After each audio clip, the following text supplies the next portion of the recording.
오늘 우리에게 주시는 하나님의 말씀은 고린도전서 15장 1절에서 11절까지 말씀입니다. 이 계시의 말씀을 통해서 하나님의 음성 들으시기를 바랍니다.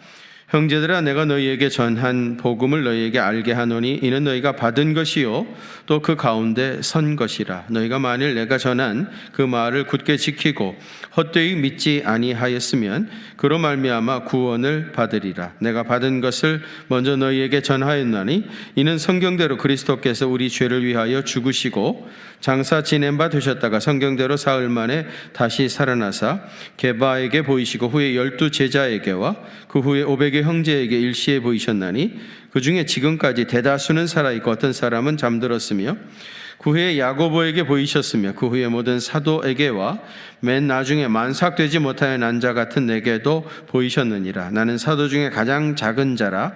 나는 하나님의 교회를 박해하였으므로 사도라 칭함받기를 감당하지 못할 자니라. 그러나 내가 나 된 것은 하나님의 은혜로 된 것이니 내게 주신 그의 은혜가 헛되지 아니하여 내가 모든 사도보다 더 많이 수고하였으나 내가 한 것이 아니요 오직 나와 함께 하신 하나님의 은혜로라. 그러므로 나나 그들이나 이같이 전파하매 너희도 이같이 믿었느니라. 아멘. 고린도전서 15장은 부활장입니다. 아주 유명한 부활장인데요. 예수님의 부활에 대한 증언들로 가득 차 있습니다. 우리가 부활절을 지내면서 늘 대하게 되어지는 아주 요절들인데요. 사실은 제가 2015년 11월 1일 날 사도신경을 강해하다가 몸의 부활을 믿습니다. 그 부분을 강해할 때도 이 고린도전서 15장 말씀을 가지고 설교를 했었던 적이 있고요.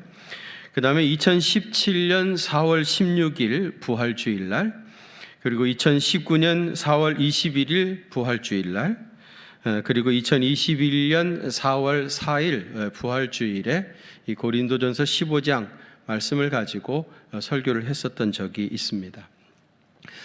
이미 4번이나 설교를 했기 때문에 처음에는 이 부분을 지나가려고 그렇게 생각을 했습니다. 왜냐하면은 여러분들이 설교를 듣고 돌아서면 다 잊어버린다고 하지만은요, 했던 설교를 다시 하면은 재탕한다고 엄청 싫어하거든요. 다 기억하시고 싫어하시기 때문에 그냥 스킵을 하는 게 좋겠다, 이런 생각을 갖게 되었습니다. 그러면서도 저는 늘 강해 선교를 이어서 하는데 주어진 본문을 따라가면서 설교하는 사람인데 이렇게 뛰어넘는 것도 제 의지가 혹시 거기 있지 않은가, 그런 마음이 약간 불편해서 이래야 되나 저래야 되나 갈등을 많이 하고 있었습니다. 그러다가 뜻밖의 얼마 전에 그 영락교회에 그 원로 장로님 한 분이 갑자기 전화를 주셨어요. 장로님이 전화 주셔가지고 내가 아무개 장로인데 목사님은 잘 기억이 나시지 않겠지만은 자기는 이미 이제 은퇴하고 90이 거의 다 된 그런 장로라고 말씀하시면서 제가 너무 반가워서 아유 장로님 왜 이렇게 전화를 주셨냐고 그랬더니 하시는 말씀이 목사님께서 우리 교회에서 부목사로 사역하면서 설교하시던 거를 내가 기억을 하고 있는데 목사님 설교가 굉장히 짧으면서도 그분 표현으로 늘 안고가 있었다고 합니다.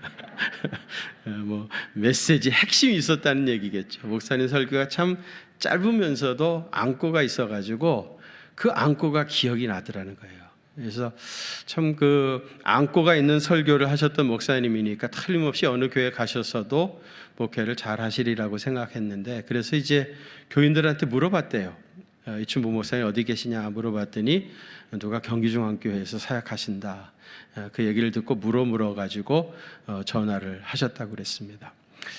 무슨 특별히 부탁할 일이 있는 것도 아니고 20년 전 30년 전에 제가 했던 설교를 기억하면서 안고가 있어서 좋았다, 그 말씀 전하고 싶어서 전화를 주셨다는 겁니다. 그러면서 하는 말이 이제 나는 은퇴하고 아무것도 하는 일이 없고 오직 기도하는 일만 남아있는데 내가 목사님 위해서 기도하고 있습니다. 계속해서 사역 잘 감당해 주십시오. 그리고 전화를 끊었습니다. 제가 그 전화를 받고 참 마음이 따뜻해졌습니다. 이렇게 부족한 사람을 위해서 많은 분들이 뒤에서 기도를 해주셨구나, 그런 생각을 갖게 되면서 그런 생각을 했어요. 그래, 설교라는 것이 안고가 있어야지. 메시지의 핵심이 무엇인지를 분명히 말했어야 되고, 그리고 교인들은 적어도 그 안고가 무엇이었는지는 기억하고 돌아가야 되지, 그런 생각을 갖게 됐습니다. 그러면서 제가 지금 고린도 전서를 쭉 강해를 하고 있는데, 이 고린도 전서의 핵심 중에 핵심이라고 하면은 어떻게 보면 오늘 우리 본문인 고린도 전서 15장, 이 부활장입니다. 사실은 이 부활의 이야기는 고린도 전서의 안고일 뿐만 아니라 신구약 성경 전체의 핵심 중에 핵심이죠. 여러분, 우리 기독교는 부활의 종교이죠. 우리가 지금 사순절을 지내고 있습니다마는 이 사순절도요, 부활 주일로부터 시작해서 역산 뒤로 계산해 가지고 주일을 뺀 40일을 사순절로 지키고 있습니다. 왜 주일을 뺍니까? 주일은요, 모든 주일은 다 작은 부활절입니다. 우리가 부활주일이라고 하는 날은요, 대부활절, 큰 부활절이고요, 모든 주일은 다 작은 부활절이에요. 그래서 심지어 사순절을 지키면서도 그 안에 들어있는 이 주일도 빼고, 그날은 부활절이니까, 작은 부활절이니까 빼고 사순절을 기념하여 지키는 겁니다. 만일 우리 기독교에서 이 부활절, 부활의 예수님을 놓쳐버린다고 하면은 그건 더 이상 기독교가 될 수가 없습니다. 그래서 다소 반복되어지는 감이 있다 할지라도 여러분 좀 양해해 주시고, 우리 기독교 복음의 핵심인 이 부활의 문제를 다시 조금 더 세분해서 더 깊이 연구하고 묵상해서 다시 말씀드릴 필요가 있겠다, 그런 생각을 갖게 되었습니다. 이번 부활장, 고린도전서 15장 이 부활장 공부를 통해서 여러분들이 부활의 신앙으로 다시 한번 거듭나게 되시기를 간절히 축원합니다. 성경에 보면은요, 죽었다가 살아난 사람들의 이야기가 많이 있습니다. 예를 들면 엘리야 선지자가 사르밧 과부의 아들을 살려내죠, 그죠? 그다음에 엘리사 선지자도 수넴 여인의 아들을 다시 살려냈고요. 예수님 같은 경우에는 3명이나 죽은 사람을 살려내죠. 그 첫 번째는 나사로입니다. 마리아와 마르다의 오빠 나사로. 그리고 또 그 과부의 아들을 예수님이 살려내시고요. 또 회당장 야이로의 12살 먹은 딸을 살려내시죠. 예수님은 3사람이나 죽은 사람을 살려내셨고요. 베드로는 욥바의 다비다 혹은 도르가라고 하기도 하는 이 여인을 다시 살려내기도 했고요. 사도 바울 같은 경우에는 그 유두고죠. 설교 시간에 졸다가 난간에서 떨어져 죽은 사람 유두고를 살려냈습니다. 설교 시간에 주무시는 분들은 유두고의 후손들입니다. 특별히 2층에 계신 분들 조심하시기 바랍니다. 이게 성경에만 죽었다가 살아난 사람이 7명이나 있습니다. 그런데 여러분, 이 사람들하고 예수님의 부활이 다른 점은 뭡니까? 이 사람들은요, 죽기 전에 소유했던 똑같은 생명으로 다시 살았고요, 예수님의 부활은 불멸의 생명으로 부활하셨어요. 그래서 나사로는요, 죽었다가 살아난 다음에 얼마 동안 살다가 다시 죽었죠. 그리고 끝났습니다. 그러나 예수님은 불멸의 생명으로 부활하셨기 때문에 지금까지도 살아 계시는 분입니다. 또 그 부활의 열매와 효력이 달라요. 나사로가 다시 살아남으로 그와 함께 다시 산 사람은 아무도 없습니다. 자기 혼자 다시 소생을 한 거죠. 그러나 예수님께서 부활하심으로 그리스도 안에 있는 모든 그리스도인이 주와 함께 부활에 동참하게 되어져요. 이런 의미에서 그 열매와 효력이 완전히 다르죠. 고린도전서 15장 20절 한번 같이 봉독하실까요? 시작.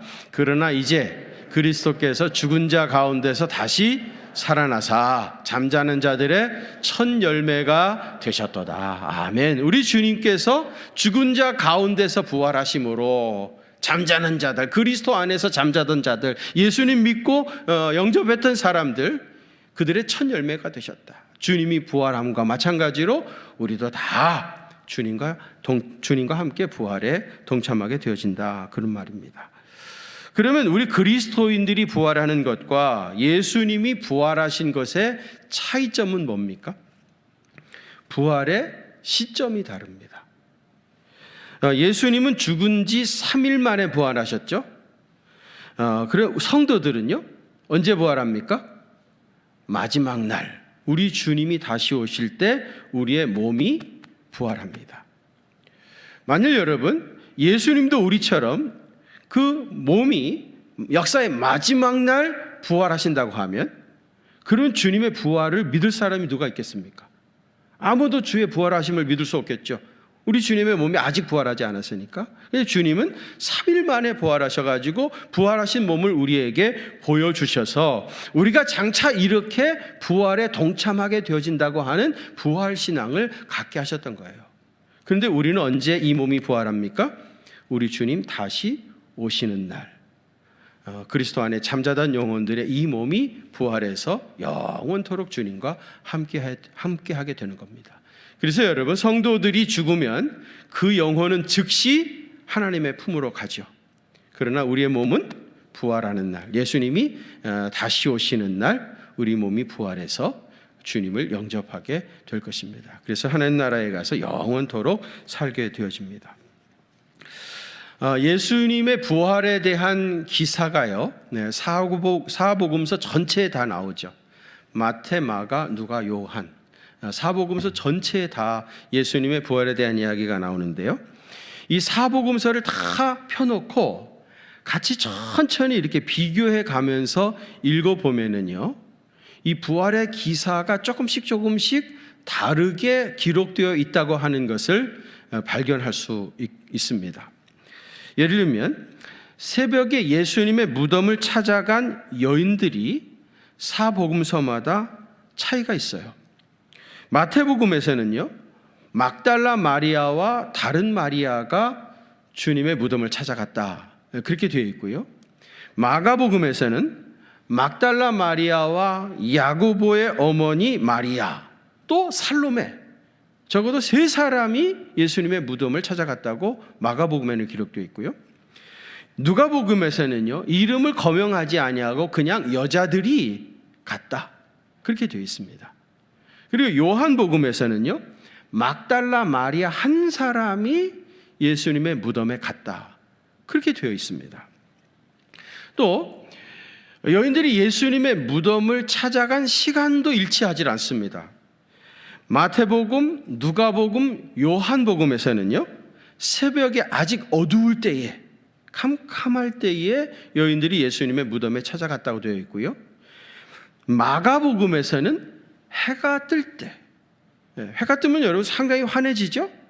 해가 떴을 때 여인들이 예수님의 무덤에 찾아간 것으로 되어 있어요. 주님 무덤을 찾아간 시간도 서로 다 맞지 않습니다. 그 다음에 여인들이 무덤에 가가지고 만났다고 하는 천사의 숫자도 다릅니다. 마태복음에서는 천사가 1명 있었다고 그러고요, 누가복음에서는 천사가 2명 있었다고 그래요. 그리고 여인들이 예수님의 무덤에 가서 만났다고 하는 이 천사가 있었던 자리도 다릅니다. 마태복음에서는요, 천사가 예수님의 무덤 문을 막고 있던 큰 돌을 굴려내고 그 굴려낸 무덤 돌 위에 천사가 앉아 있었다는 겁니다. 그러니까 천사는 무덤 밖에 있었겠죠. 굴려낸 무덤 문 위에 천사가 앉아 있었다고 그러고요. 누가복음에서는요, 천사가 무덤 안에 있었다는 겁니다. 왜 이런 차이가 있겠습니까, 여러분? 만일 사복음서를 기록한 사람들이요, 다 한 자리에 모여가지고 이 사건에 대해서 충분히 토론을 하고 그리고 나서 복음서를 기록했다고 하면은 이런 차이가 없었겠죠. 이런 차이가 있다는 말은 뭡니까? 이들이 예수님의 부활에 대한 기사를 기록하기 전에 한 번도 이들이 서로 만난 적이 없었다는 겁니다. 전혀 만난 적도 없었고 이 부활의 기사를 어떻게 쓸 것인지에 대해서 논의한 바도 없었다는 거예요. 그렇기 때문에 이런 차이가 있었던 겁니다. 그런데 여러분, 한 번도 서로 만나지 않았던 이 4사람이 비록 조금씩 차이가 있는 것은 사실이지만은 공통적으로 4사람이 똑같이 한 번도 서로 만난 적이 없었던 이 사람들이 공통적으로 한 말이 뭡니까? 예수님이 부활하셨다는 거예요. 아멘입니까? 주님이 부활하셨다는 거예요. 서로 한 번도 만나지 않았는데 서로 다 똑같이 고백했던 것은 우리 주님이 부활하셨다는 것을 증언했던 거예요. 특별히 여러분, 이 부활의 첫 목격자가 여성들이었죠. 당시 여성들은요, 사람이면서도 미안하지만 사람이 아니었습니다. 그렇게 취급을 받지 못했어요. 그래서 여성들은요, 법정의 증인으로 설 수가 없었어요. 여성들이 하는 말은 믿을 수 없다, 그런 뜻이겠죠. 그러니까 만일에 이런 상황에서 여성들의 증언을 내세워서 예수님께서 부활하셨다고 하는 것을 증명하려고 했다고 하면 그건 바보짓이었겠죠. 이 예수님의 부활을 인정하지 않는 사람들은 뭐라고 말하는가 하면은요, 예수님의 부활 사건은 초대교회가 조작해낸 일이다라는 거예요. 그렇잖아요. 무슨 소문이 돌 때에 이것이 진짜 팩트냐 아니면 누군가가 지어낸 조작한 이야기냐, 둘 중에 하나이지 않겠습니까? 예수님의 부활을 도저히 믿을 수 없다고 생각했던 사람은 이 초대교회 그 제자들이, 성도들이 예수의 부활을 조작을 했다는 거예요.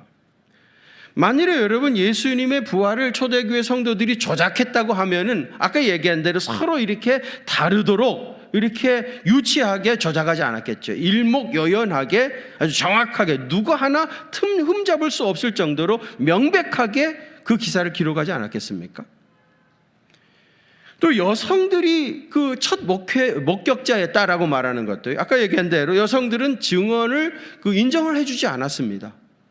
그러니까 그들의 말들처럼 초대교회가 이거를 조작했다고 하면은 첫 목격자를 사람들이 신뢰할 수 있는 사람, 예를 들면 아리마다의 사람 요셉, 이 사람이 예수님의 빈 무덤을 처음으로 확인했다. 그렇게 첫 목격자로 증언을 하면은 훨씬 더 많은 사람들이 신빙성을 가지고 이 이야기를 믿지 않겠습니까? 그런데 왜 사복음서 전체가 다 여성들이 첫 목격자라고 기록을 하고 있습니까? 사람들이 믿어주든지 말든지, 이게 조작됐든지 말든지 분명한 것은 그들이 가서 빈 무덤을 처음으로 확인했기 때문입니다.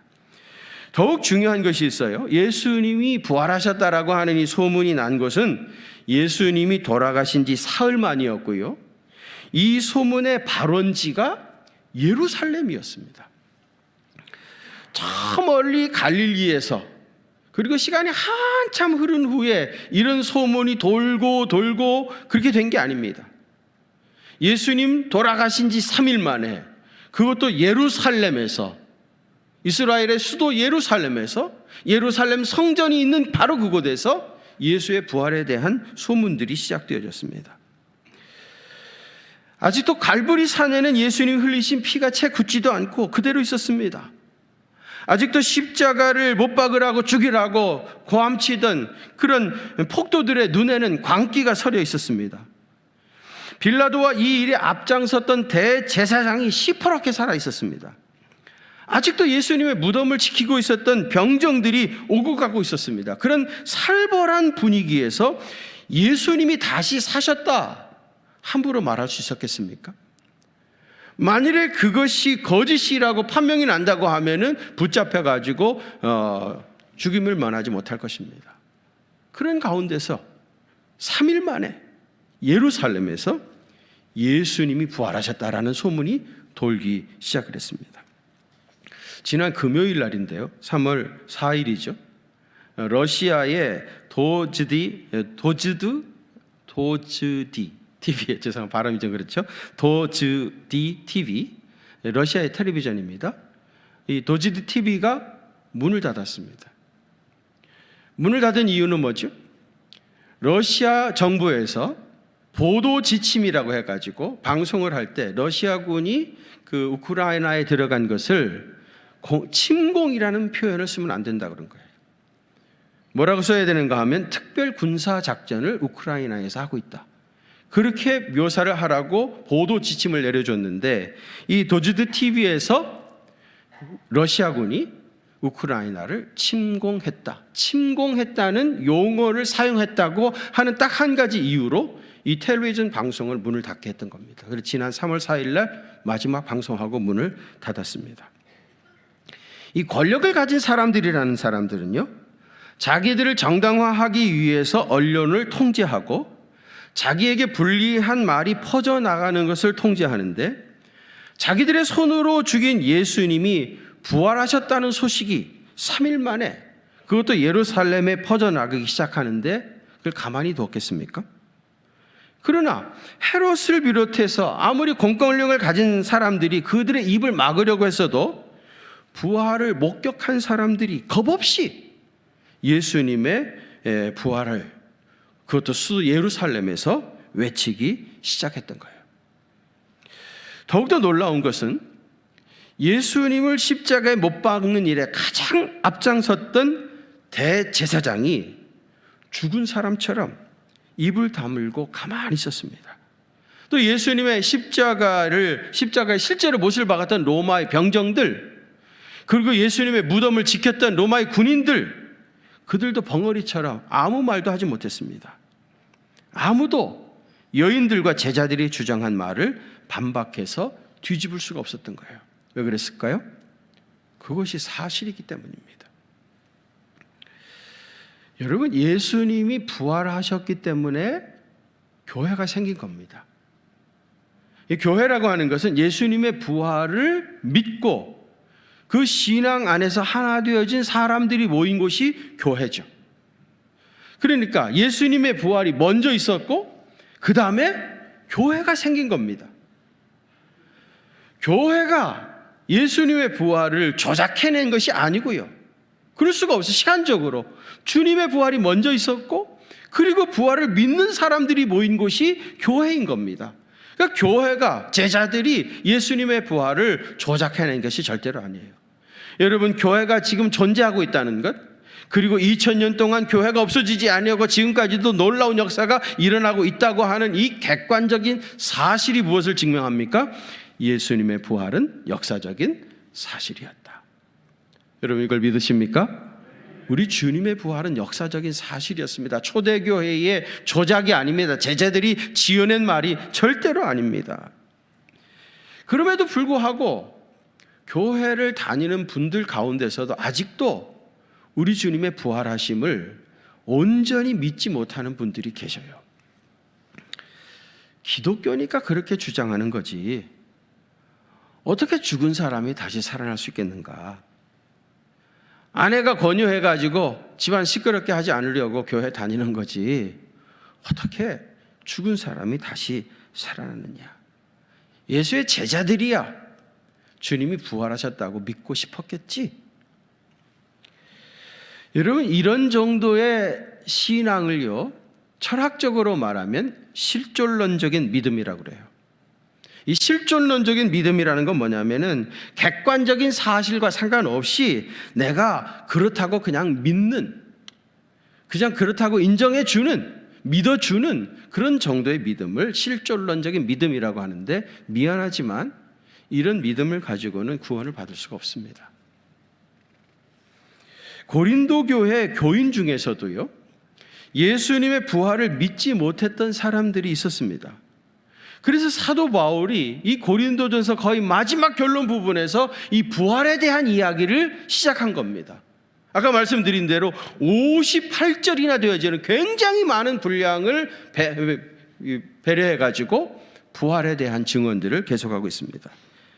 오늘 우리 본문에는요, 부활의 목격자들을 언급하고 있어요. 5절에 보시면 게바와 12 제자에게와 그랬어요.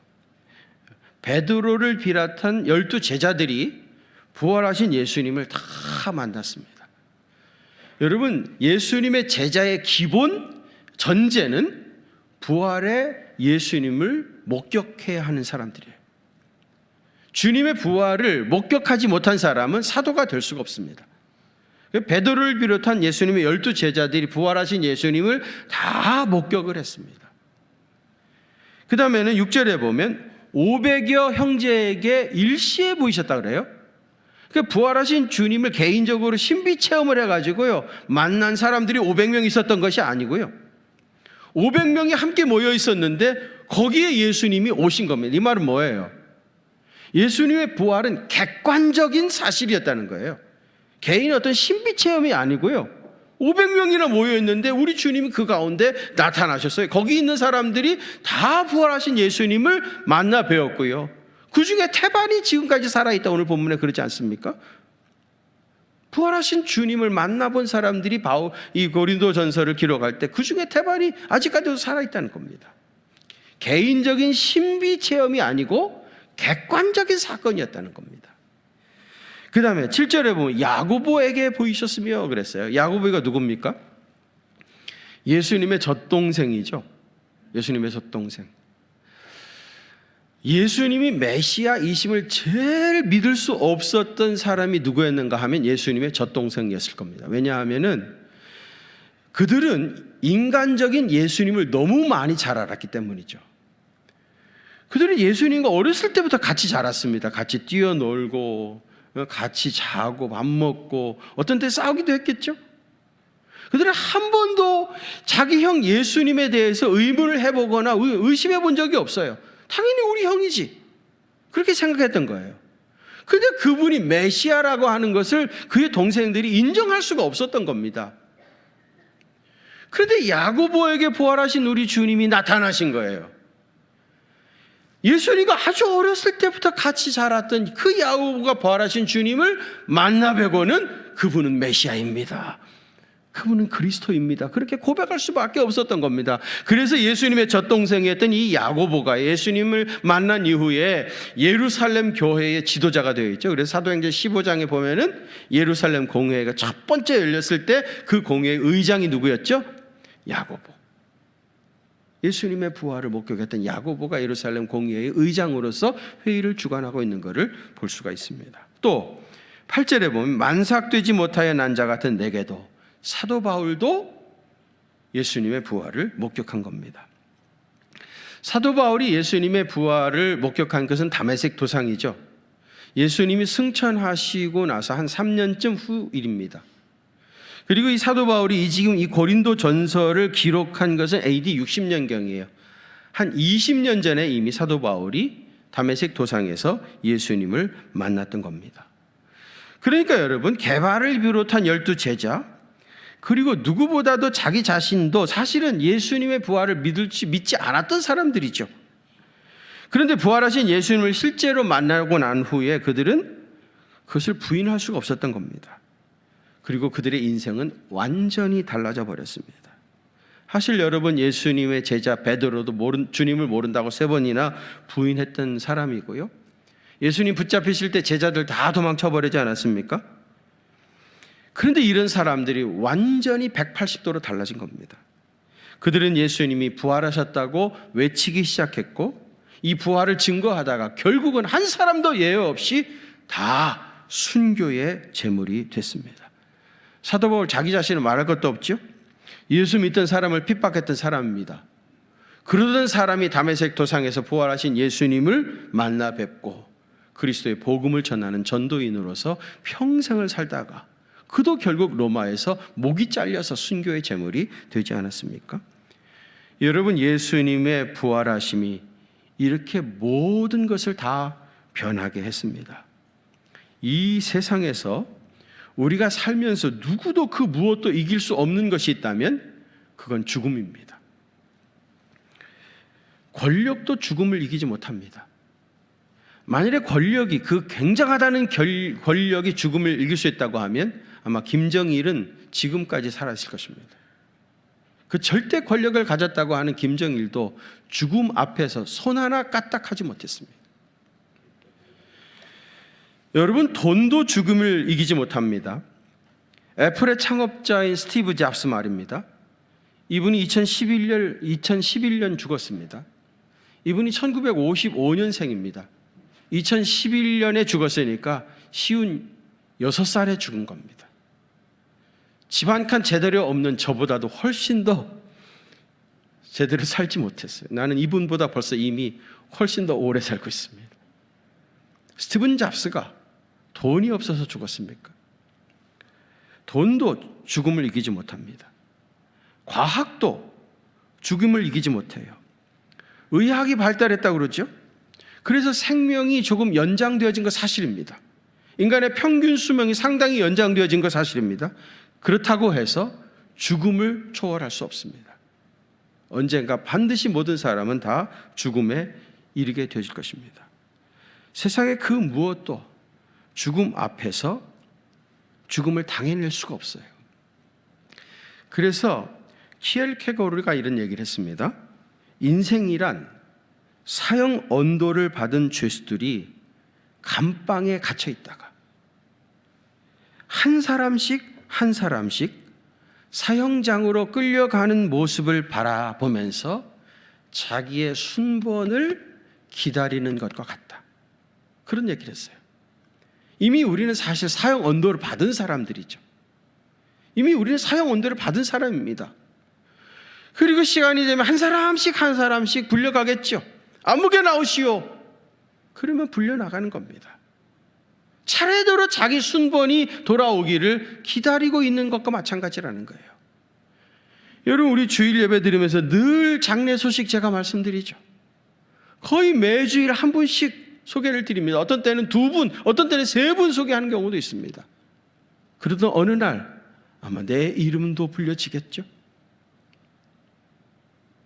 내 이름은 영원히 불려지지 않을 것 같습니까? 어느 날 내 이름도 분명히 불려지겠죠.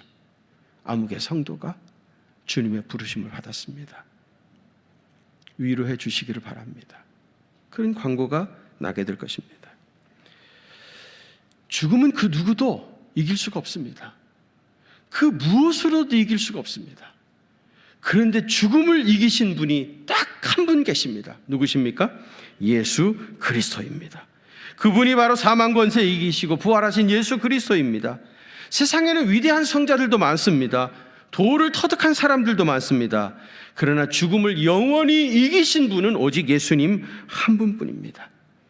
근데 우리 주님 부활하심으로 죽음을 이기시고 승리하심으로 그것으로 그냥 끝나는 것이 아니라요, 그리스도 안에 있는 우리들도 주님과 함께 이 부활에 동참하게 되어집니다. 고린도전서 15장 22절에 보시면은요, 아담 안에서 모든 사람이 죽은 것 같이, 아담에서 모든 사람들이 다 죽는 것 같이 그리스도 안에서 모든 사람이 뭘 얻으리라? 삶을 얻으리라. 예. 그리스도 안에서 예수님의 부활을 고백을 하고 믿는 사람들은 그리스도 안에서 모든 사람이 부활해서 영생하게 되신다는 것입니다. 예수님께서 요한복음 11장 25절과 26절에서 말씀하시기를 나는 부활이요 생명이니, 주님은 부활이요 생명입니다. 주 안에 있는 사람에게는 부활의 열매, 생명의 역사가 나타납니다. 나를 믿는 자는 죽어도 살겠고 무릇 살아서 나를 믿는 자는 영원히 죽지 아니하리니 이것을 네가 믿느냐. 여러분, 부활이요 생명이신 예수 그리스도를 믿는 사람은 주님과 더불어 영원히 살게 되어집니다. 여러분, 신앙생활 우리가 참 오래 했죠. 어떤 분은 50년 넘는 분들도 계실 거예요. 그런데 정말 주님이 부활하셨나? 당신은 목에 칼이 들어와도 예수님이 부활하셨다고 고백할 수 있습니까? 이 질문에 대답할 말이 준비되어 있습니까? 누가 뭐라고 해도, 누가 어떻게 얘기해도 나는 예수님이 부활하셨습니다, 그렇게 믿음으로 고백할 수 있습니까? 이 질문에 대답할 수 있는 그런 성도들 되시길 바랍니다. 특별히 고린도전서 15장 이 부활장을 통해서 그런 확실한 믿음을 회복하게 되시기를 주님의 이름으로 축복합니다. 거룩하신 아버지 하나님, 우리가 참 예수님 오랫동안 믿었고 예수님이 부활하셨다는 것을 말하기도 하고 그랬지만 정말 예수님이 사망 권세 이기시고 부활의 첫 열매가 되셔서 그리스도 안에 있는 나도 그 부활에 동참하게 된다고 하는 이 부활의 신앙을 제대로 믿지 못하고 제대로 고백하지 못하고 너무 오랫동안 살아왔습니다. 성령님, 이번에 오셔서 이 말씀이 믿어지게 하여 주시옵소서. 그래서 내 목에 칼이 들어와도 예수님은 사망 권세 이기시고 부활하셨노라고 간증하다가 우리도 할 수 있다면 순교의 제물로 살아가는 주님의 귀한 제물 될 수 있도록 하나님 역사해 주시옵소서.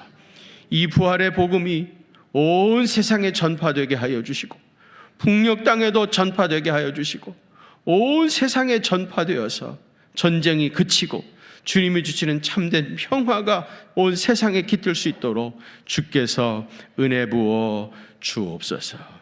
이제는 사망 권세 이기시고 부활의 첫 열매가 되신 우리 구주 예수 그리스도의 그 크신 은혜와 하나님 우리 아버지의 무한하신 사랑하심과 성령님의 위로하심과 교통하심이 우리 경기중앙교회 사랑하는 성도들과 또 저들의 가정과 그 생업의 현장들 위에 이제로부터 영원토록 함께 계시옵기를 간절히 축원하옵나이다.